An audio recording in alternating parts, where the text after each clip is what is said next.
Folks, as you know, social media censorship is growing. The best way to support our video work for Israel is to subscribe to our video newsletter on pulseofisrael.com and to share our videos. If you are already a subscriber, then thank you. 2 additional ways to connect with and support Israel, they are so simple. 1, click on this link to help us strengthen Israel by strengthening Judea and Samaria. It's simple, everybody. Just click on the website and choose the best option that works for you to strengthen Judea and Samaria. And number 2, enjoy the beauty of Israel whenever you want. No matter where you are in the world, you can enjoy our online virtual tours of Israel. Just visit israelisbeautiful.com and choose the virtual video and activity package that works for you. Shalom, shalom, everybody. Welcome back to another episode of the Pulse of Israel here in our eternal and ancestral homeland, the land of Israel, the beautiful Judean hills. So, everyone deserves an update. This is a political update. As we all know, the Israeli government, we haven't had a functioning coalition government in a long time, 4 elections over 2 years. And finally, it looks like we are going to have a government. Last night, Yair Lapid, who had the mandate to create a coalition government, together with Naftali Bennett. Again, Yair Lapid is center-left. Naftali Bennett is right. Together, they created a left-right Arab coalition government. It has not yet been sworn in. There are still challenges to overcome before it is sworn in, and I will get into that later on.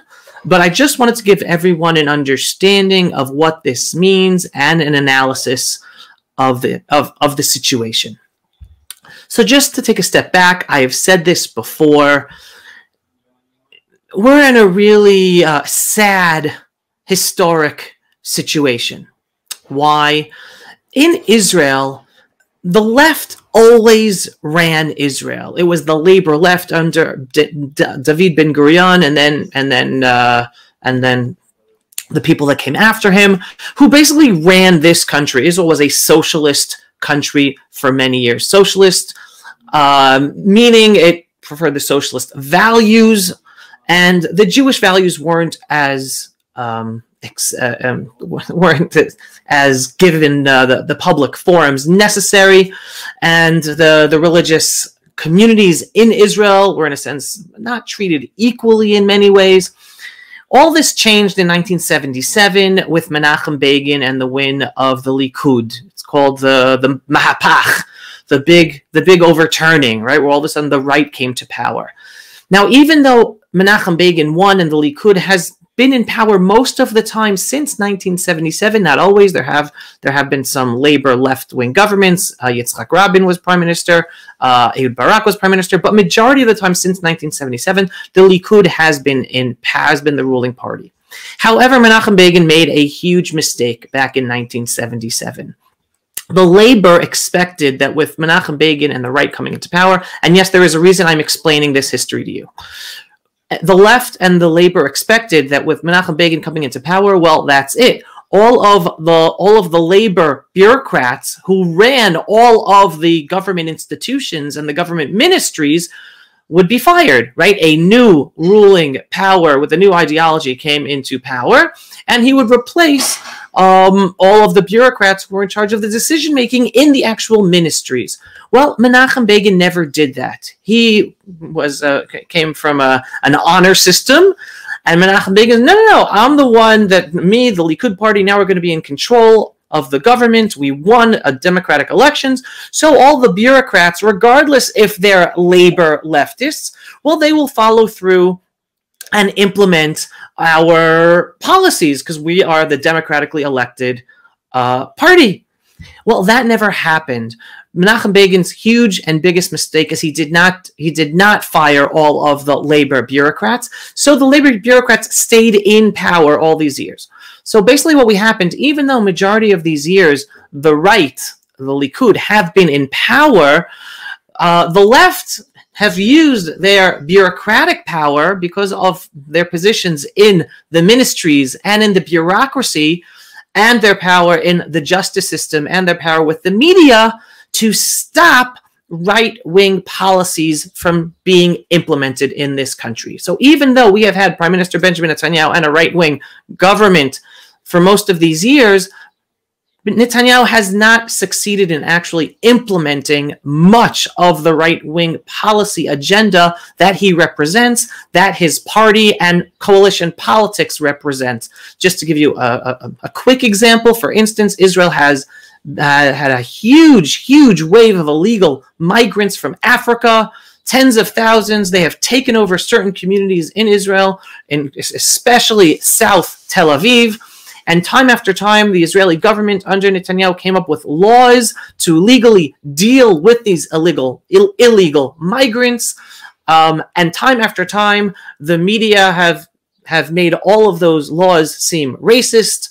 And the justice system, Israel's Supreme Court, has knocked down each one of those laws. So over the years, we're talking about an issue that's been 10, 15 years. I mean, Netanyahu did build a wall that stopped the illegal migrants. And again, the left even tried to stop that, but they did not succeed in stopping that.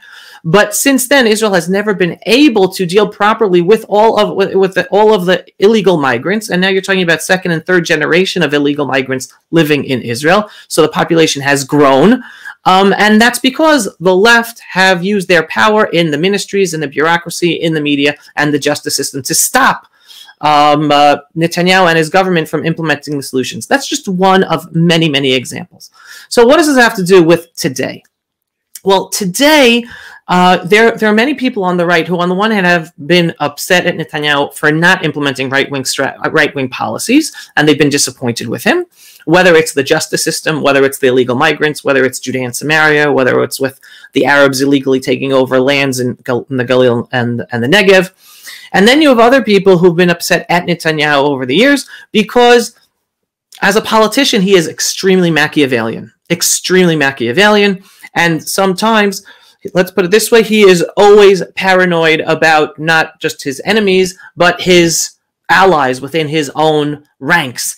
And he has not treated with respect some of his closest partners over the years. So today, some of the biggest opposition voices in politics to Netanyahu are people who worked closely with him in the past. Number one is Avigdor Lieberman. He turned on him already a number of years ago. There could have been a government already in the first government 2 years ago, and Lieberman held out and said, no, I don't want to let Netanyahu become prime minister again. And we could have had a government 2 years ago, and it would have been a right-wing government because Lieberman is sort of right-wing. All right. Then we have Naftali Bennett, who also worked as the chief of staff for Netanyahu. He hasn't said that he won't sit with Netanyahu, but he has his issues with Netanyahu. He's played it on the fence. And the third basically is Gideon Sa'ar, who again was a up-and-coming politician in the Likud party. He was like number 2 to Netanyahu for years and years and years. And he broke ranks just before this last election, taking a few Likud people with him, again, because Netanyahu, he didn't like the way Netanyahu treated him and dealt with him. So we came to this election where finally, for the first time ever, there actually were more than 61 seats to create a strong right-wing coalition for Israel, because you had the Likud, you had the religious parties, you had Naftali Bennett's Yamina party, you have Tikva Chadasha, Gideon Sa'ar's New Hope party. Whether Lieberman or not, you're talking about over 70 seats, including all traditional right-wing bloc conservative parties. And we couldn't get a government. Why couldn't we get a government? Because 3 of those parties do not want to sit with Netanyahu, including Naftali Bennett, who tried, but let's just say it didn't work out. So what are we left today? We're left today with Yair Lapid, a center-left politician, the head of the Yesh Atid, There Is a Future party, someone who in the past supported the expulsion of 10,000 Jews from Gush Katif, and destroying 21 Jewish communities in Jewish Gaza, not in order to bring peace, and I'm paraphrasing his own words in an article he wrote at the time in support of that Gaza expulsion disengagement plan. He wrote, this isn't about peace, this is about giving it to the religious settlers to let them know who's in charge of this country. Okay, so this is the person today who talks about unity, while back in 2005, his politics was an agenda to give it to the religious settlers to put them in their place. So the whole of Israel has to pay a price, a huge price, in order to fulfill his need and his hatred towards religious settlers. That was Yair Lapid back in 2005. Until today, he has not apologized for that. So until he apologized for saying that, I am very skeptical about his messages of unity within the Jewish people. So what are we today? So as of last night, Yair Lapid and Naftali Bennett have made a governing 61 coalition where it's Yair Lapid, Naftali Bennett, Gideon Saar, right? So we have center-left, we have two right-wing parties. Then we have the far-left parties of Labor, because today it is a far-left. It's not traditional left anymore. It's far-left. We have the far-left party of Meretz, which is very much an anti-Zionist party, a Jewish anti-Zionist party, unfortunately. And then we have the Muslim Brotherhood party of Ram. So here you have a governing coalition for the first time ever in Israel. Not first time ever of right and left. We've had right and left before. We have had unity coalitions before. But the first time that an Arab party is joining the government. All right? And this is creating shockwaves in Israel.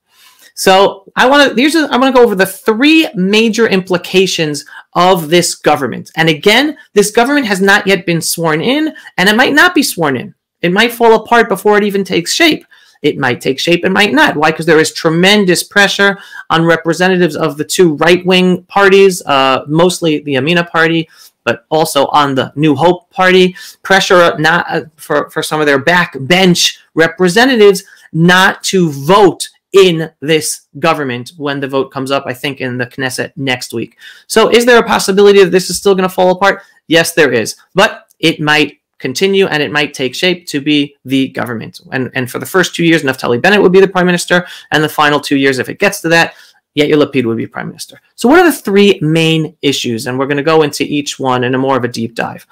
The first thing that's very, very scary about this situation is that just 2 weeks ago, people have short memories, the Arab Muslim population of Israel, Israeli citizens who get national insurance, who work in hospitals, who work in stores, who work with Jews right next to each other, they started riots against their Jewish neighbors all across the country. In Akko, in Jaffa, in Haifa, in Lod, in Ramla. They closed off roads up north in the Galil, where Jewish towns were stuck in their homes. They couldn't go out because of burning tires and and the Arab Muslim communities around them throwing stones at their cars. This happened down in the Negev as well. This was just 2 weeks ago. And no, it's not the whole Arab Muslim population, but it's enough of a population that caused huge, huge destruction and harm to the state of Israel and the Jewish citizens of Israel. It was a modern pogrom by Arab Muslim Israeli citizens. And here, now, you have a potential government where the representative, the Ram party is a representative of the International Muslim Brotherhood. Hamas is the Muslim Brotherhood. All right, the Muslim Brotherhood is what took over Egypt in a military coup. This is the worst of the worst in the Sunni Islamic world that is about destroying Israel as well as destroying Western civilization. This Ram party represents the Muslim Brotherhood. And now, for the first time ever, I'm all for coexistence. Everyone who knows me and listens to me, I'm all for coexistence with those Arab Muslims who want to live in peace with us. But the only way those Arab Muslims who want to live in peace with us will be able to walk the streets and not have to be stopped by police or the army of suspicion is when Israel takes care of those who incite violence, who support terror against us. Until the state of Israel is clear with policy and implementation and applying the law equally, regardless of who uses violence and who supports violence, but this Muslim Brotherhood organization, their parliamentary members openly support terror against Jews, openly hug and welcome Arab Muslim terrorists when they're released from jail. And yet they're now going to be a partner in this Israeli government together with Lapid and Bennett. I mean, that's very, very scary. They're now going to have power They're now going to have power over money, over budgets. They're now going to have power in terms of policy. And again, if Israel has to go to war with Gaza, well, they're at the table as well. You think they're going to support IDF retaliation activities against Gaza, against their fellow ideological brothers of Hamas in Gaza? This is a huge red flag. Now, I want to be fair. The person who's at fault for allowing this situation to even exist, that this Ram party to be considered a potential party in a governing coalition, is actual Prime Minister Benjamin Netanyahu. He did not say that they could also be partners with him in a government with him, but he did play politics, giving over the impression that he would set up a government that would use their support so that he can have a government, meaning he would have less than a majority, less than 60 without them, but with their votes from the outside, he'd be able to have a stable government. So that's why the religious Zionist party under Bezalel Smotrich, Netanyahu was pressuring them, let us rely on the votes of the Ram party. We can have a strong right-wing government, but all we have to do is rely on the votes of the Ram party from the outside of the government. And Bezalel Smotrich said, no way, there is no way I am allowing this situation for an Israeli government to rely on the hands, on the fingers going up for votes for a party, a Ram party, that even though they talk about coexistence, they represent the destruction of Israel, part of an international organization that not only supports the destruction of Israel, but of all Western civilization, the Muslim Brotherhood. So Netanyahu is the one who allowed Lapid and Bennett to then consider making a government with this Ram party. So that's the complete complex situation. So on the one hand, I am personally upset that Netanyahu even went in that direction, because if he would not have gone in that direction, well, it would have been totally understood to the whole Israeli electorate that Lapid and Bennett would not have done this. All right? So, but in any case, if this government does take place, this is a huge, huge red flag that this party, the Ram party, will be part of the government, whether they have ministers or not, but they will have decision-making abilities, and the ability to stop laws from going through, and the ability to stop certain aspects that are necessary to help all Israelis, including Arab Muslim Israelis. Okay? So that's problem number one. Problem number two. In the current constellation, Naftali Bennett is going to be prime minister for the first 2 years. Now, understand, Naftali Bennett right now is the head of a party of only 6 seats in a 120-seat parliament. All right. So now, while democratically, because of the coalition agreements, it's possible and it's kosher democratically, but it is extremely problematic. Right? Who usually gets to be prime minister? Well, usually the party, the leader of the largest party to make a coalition. Most of the time, that's the leader of the largest party. Every once in a blue moon, it does happen. It's the leader of the largest party who is able to make the coalition. So it's usually at least 20, 30 seats, right? And to run a coalition when you need at least 61 votes, well, it helps that you have control over a nice percentage, if not the majority of them, from your own party. It's much harder it's hard to control your own party members, and it's much harder to control a majority coalition when your party is so small. Well, what's the problem? The problem is the precedent. It's a political precedent of blackmail of small parties in government and coalition wrangling. Now, there is always coalition wrangling. There is always political blackmail, right, in order to get support or to join governments. But to the extent that a small party of 6 seats can demand the prime minister role to then be able to make a coalition government, this is a dangerous precedent for coalition politics. Because who's to say that the next election, another small party also makes that demand, or similar demands? Again, it's not as problematic as the Arab Ram party being part of this coalition of the Lapid-Bennett government, but it is a dangerous precedent for Israeli politics. Now, problematic implication number 3. We are being told this is a unity government, right? Because you're talking, it's the right, it's the center, it's the left, it's even the Arabs. We're being sold a bill of goods that it's a unity government. Now, here's the thing. The left is anything but unity. I'm not talking about leftists, okay? I'm talking about the ideological left. I'm talking about the people who sit behind the tables and run the ideological agenda of the left, of left-wing parties, of the left-wing nonprofit organizations that drive agenda. The one thing I have to take my hat off to the left wing is they are fabulous long-range strategic thinkers. They think out decades in advance of their plans, of their policies. They have the money. They're able to do it. They're able to make influence. And as I started off saying, even though Israel has had a Likud right-wing government for many, many years, it's been the strength and strategic thinking with all of the money of the ideological left that has allowed them to control much of Israeli policy, even though the right has been in power.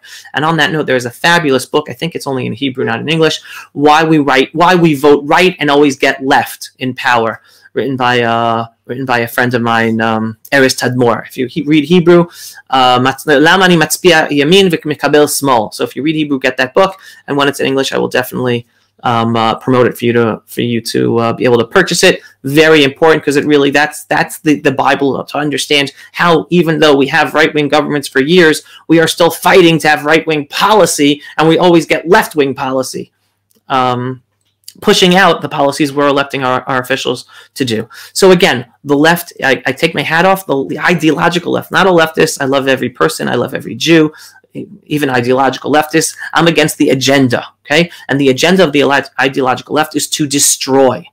All right, you look historically at governments, the left comes into power on beautiful messages, then they destroy.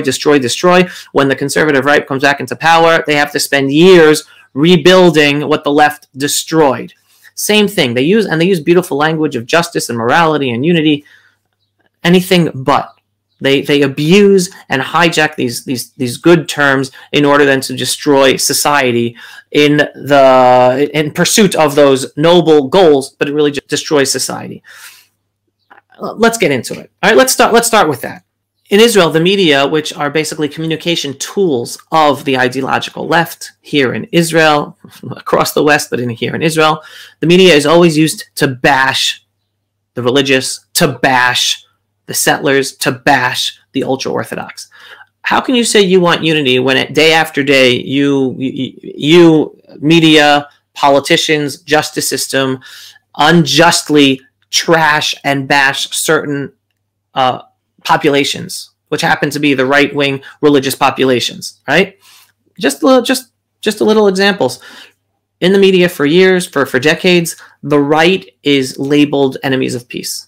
Right? Anytime there are terror attacks, because our fault, so the settlers, the religious, were against peace. Our fault. No. We're for true peace. We're against making fake peace with terrorists and giving them guns and allowing them to build up rockets and allowing them to shoot at us without us allowed to end it, to save everyone's lives. We want to live peacefully, right?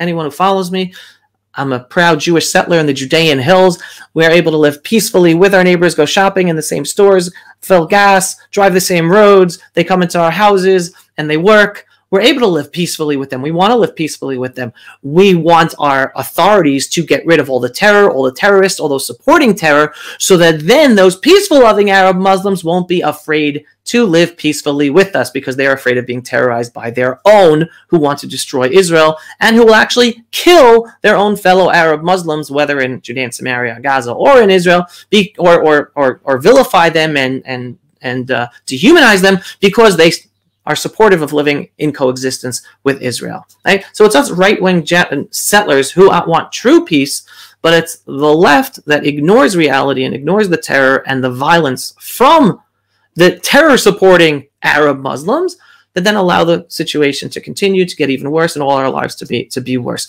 So we're the ones who want unity. We're the ones who want to live in peace. It's the left who blames us, the Jewish settlers, as being enemies of peace, to the extent, I'm going back to the example of 2005, and this is a very, very harsh example, but it's just symbolic, where they said we'd even use arms and shoot our own fellow Israeli soldiers who wanted to pull us out of our homes in the Gaza Strip in Gush Katif from our Jewish homes in the summer of 2005, right? To that level of hatred and manipulation that they use media and to brainwash the masses that we, the settlers, the Jews, the religious, are the enemies to a peaceful future for Israel. All right, that's in terms of settlers and religious. Ultra-Orthodox getting bashed every day in the media, whether they're against the state, whether all of a sudden it comes to Holocaust Memorial Day or Israel IDF Memorial Day, and the media is always looking for that one or two ultra-Orthodox who are not standing still for the moment of silence, and that becomes headline news. You want to know something? Yeah, there's a minority that don't respect that. There are a minority of ultra-Orthodox that don't respect that. Majority of ultra-Orthodox do respect those things, do respect the state, do respect state traditions, etc. Not just religious traditions, but also those state traditions. But yet the media always makes it out to be an issue to create hatred against the ultra-Orthodox population. Again, I'm just giving simple examples to show you how it's the ideological left with the media that are always creating division in Israeli society. I'll give you another one from a recent, from 2 weeks ago. I was talking to you before about the massive violence of Arab Muslims against their Jewish neighbors in Lod, in Ramla, in Haifa, in Yaffo, all across the country, the Negev and the Galil. Well, what was the messaging that the left, the ideological left and the leftist politicians were talking about with the media, and the media were exacerbating? Oh, well, Jews used violence against Arabs too, right? They created a moral relativism. Even though there was only one major incident of Jews who attacked Arabs, and hundreds of incidents of thousands of Arab Muslims all across the country attacking Jews and destroying Jewish property and terrorizing them on the roads, and even throwing Molotov cocktails at Arab homes because they thought it was Jewish homes, right? And at first the media blamed the Jews, and they never took it back because it was actually Arabs in Jaffa who threw Molotov cocktails in an Arab home. It was Arabs thinking it was a Jewish home, and the media blamed religious Jews, right? So who are they blaming? Beside this moral relativism, they said the blame is the religious Jews who dare to live in these joint Jewish Arab Muslim cities, and therefore they are the provocation, and that's why the Arab Muslims used violence and did pogroms against the Jews all across the country. That was the message from the leftist politicians and the media. Does it sound like they want unity? Isn't unity having the possibility of religious Jews, religious Muslims, atheists, secular, being able to live together in cities? That is a message of true unity. But that wasn't the message of the leftist politicians 2 weeks ago. That wasn't the message of the establishment media 2 weeks ago. They were blaming the Arab Muslim violence on the fact that religious Jews live in Arab Muslim Jewish joint cities. So forgive me for not believing the lie that this is a unity government, because the left wants power to destroy the Jewish character of the state of Israel. And they will use the beautiful words of unity, and we need to work together and be together in our government to unify. But no, they will use their power in government, even if Naftali Bennett and Gideon Sa'ar have their ministries trying to do whatever good things they can. Well, the left are going to take advantage of being in power with their budgets and their ministries to do whatever damage they can to the Jewish character of the state of Israel, and further harm and destroy the future potential of Jews and Arab Muslims living peacefully together. Because it's the left, it's the ideological left that ignores because of their ideology of oppressed versus oppressor, and automatically, even if the Arab Muslims do something bad, well, the justice system lets them off. Anyone arrested gets let off the next day. Jews who try to defend themselves using self-defense, well, it's the Jews who are arrested and they have to sit in jail and their guns are confiscated. Well, if that's your way of implementing justice, well, we're all going to continue to live in violence. Because if the ideological left ignores the true good and the true evil, then we all suffer. They ignore the violence and crimes of the Arab Muslim population, of those within the Arab Muslim population, and use the justice system to allow them to get away with it. Well, even those Arab Muslims who want to live peacefully with us will be terrorized by their own neighbors, because the authorities do not allow the police to go into Arab communities and get rid of the tens of thousands of illegal guns that Arab Muslims have in their own communities that they don't just use against Jews. They use against their own Arab Muslim neighbors in their own towns. So the ones who pay the price for the ideological left's agenda of letting the Arab Muslim population get away with everything and not having one rule of law for everyone are those peaceful, loving Arab Muslims. And then we all pay the price as well. So that's why this won't be a unity government. Now, I did mention there are positive points to this potential government. What's a positive point? Well, with Gideon Sa'ar and Naftali Bennett being in power and with important ministries, maybe they will be able to implement some of the policies that we wanted Netanyahu to do that he wasn't able to do over these years, or he didn't do over these years. That's what they're saying they're going to do. Now, we have to see if that's actually going to happen. I'm very skeptical because, again, up until now, the ideological left and the media have made Prime Minister Benjamin Netanyahu be the enemy. Well, I don't all of a sudden see them cheering on and allowing Naftali Bennett or Gideon Sa'ar to push through right-wing policies just because they're part of this joint coalition with Lapid. Because just yesterday, they were calling Naftali Bennett a fascist. So overnight, they're not going to call Naftali Bennett a fascist. Overnight, they're going to say, well, all of a sudden, if Naftali Bennett's implementing these right-wing policies, it's okay because he's doing it together with Yair Lapid. I don't know. Maybe we'll be pleasantly surprised. Maybe they will succeed in doing some right-wing policy agendas that Likud with Netanyahu at the helm was not able to do over these years. The question is how successful they will be, if the left will truly allow them to do it, and even if they do it, at what price, meaning what damage the left is going to do with them being in power with all these different ministries and committees and budgets. So maybe they will be able to accomplish things. Maybe. But then the question is at what price, to what other destruction in Israeli society. And again, I just want to end with some of the hypocrisy of the left and the media, which also it exposes everything. Because again, they say, oh, unity government. And yes, it's wonderful that we now are going to have a government with the Arabs. Wonderful, wonderful, wonderful. And again, I'm just going to reiterate, I'm all for coexistence with the peaceful Arab Muslims who live amongst us.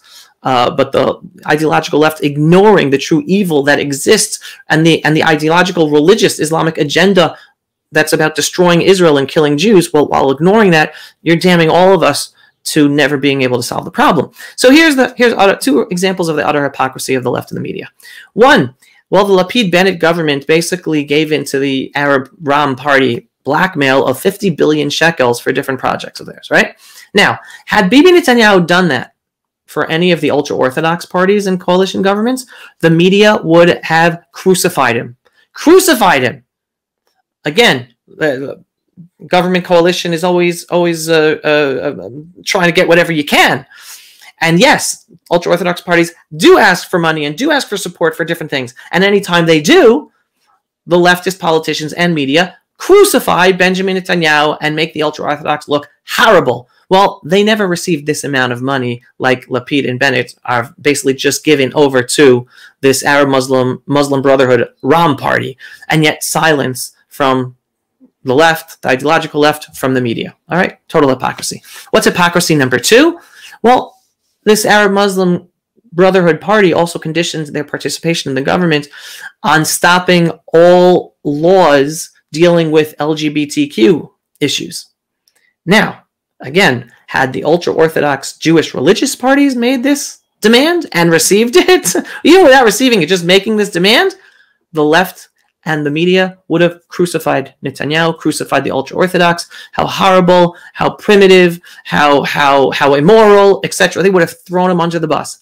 But yet, when it comes to the Arab Muslim party making this demand, well, crickets, silence from the ideological left and the media, because the media is left and pursuing the agenda. Basically, the bottom line is this whole government, which again includes right, center, left, anti-Zionist, and Muslim Brotherhood, it's one thing. It's about getting rid of Netanyahu. It's about getting rid of the most successful prime minister the state of Israel has ever had. Now, he's not perfect and he makes mistakes, and I call out his mistakes. Some of them I blame him. Some of them are his own personal issues. Some of them are because of the left still running the bureaucracy and the media and the justice system, as I explained in the beginning of the video. But again, the only glue that's would keep this coalition together if it ever comes to be, because again, there are some challenges. Some of the people on the right-wing parties of New Hope and Yamina might drop their support, which will not allow this government to be voted in a week, whenever it's supposed to be voted in. But if it does, well, again, its one purpose is to get rid of Netanyahu. Once Netanyahu is gotten rid of, do I believe this will be a successful running government? No, because the ideological, there's no ideological connections between any of these parties besides just getting rid of Netanyahu. Will I be pleasantly surprised if they succeed in doing good things for Israel? Yes. Will I be pleasantly surprised if the left takes advantage, meaning the Meretz Party, the Arab Muslim Party, take advantage of their power that Lapid and Bennett are giving them to further destroy the Jewish character of the state of Israel and making things harder for Israel moving forward, that the right will have to correct and fix, that would take years to fix? I won't be surprised if that happens either. In any case, that is the analysis for now. I look forward to speaking to more informed people than myself to hear what they have to say about many of these concerns and implications that I'm bringing up here. In the meantime, my bottom line is as follows. We don't know whether it's going to be a good government, a bad government. It's going to be at all. But again, I want to tell you this. It doesn't make a difference who the government is. It doesn't make a difference who the prime minister is. Folks, this is the Jewish state of Israel. We have returned after 2,000 years of exile to be sovereign in our homeland and finally have our own army to defend ourselves. Regardless of if we have a good government or bad government, this is our country. You don't always have to support the government. You don't always have to support the prime minister. But hold on to your firm support for the state of Israel, for the Jewish state of Israel standing on the front line for the whole freedom-loving world. And if whatever government, and no matter how, even if it's very, very bad, we had a horrible government under Prime Minister Rabin who pushed through the Oslo Accords, who allowed Palestinian Liberation Organization and Yasser Arafat to be considered peace partners, gave them guns. They've been killing us ever since. We had the Sharon government that expelled 10,000 Jews from their homes and destroyed 21 communities in Gaza and gave us the problem of Hamas today. The plans of the ideological left create destruction, okay? Even with that, we have survived those bad governments. And if this is a bad government, I don't think it'll be, if it does come to be, I don't think it'll be as bad as either of those two. Definitely not on that level, on the terror level. It could be on a more societal level. But no matter how bad it is, and I pray and hope it will be good, but no matter how bad it is, we still have to support Israel. We will survive it. Remember, it's the one above who's in charge. He's always in charge. All the good and all the bad, it's the one above who's in charge, folks. All right? If you're not yet a subscriber for the Pulse of Israel and you want to continue hearing my true voice as a proud Judean Jew back home, resettling our ancestral homeland where Jews have lived for thousands of years, go to pulseofisrael.com and sign up for our video newsletter. Until the next time, folks, shalom, stay safe, and be healthy. Pulse of Israel, frontline videos from the Holy Land. Support our work by donating today.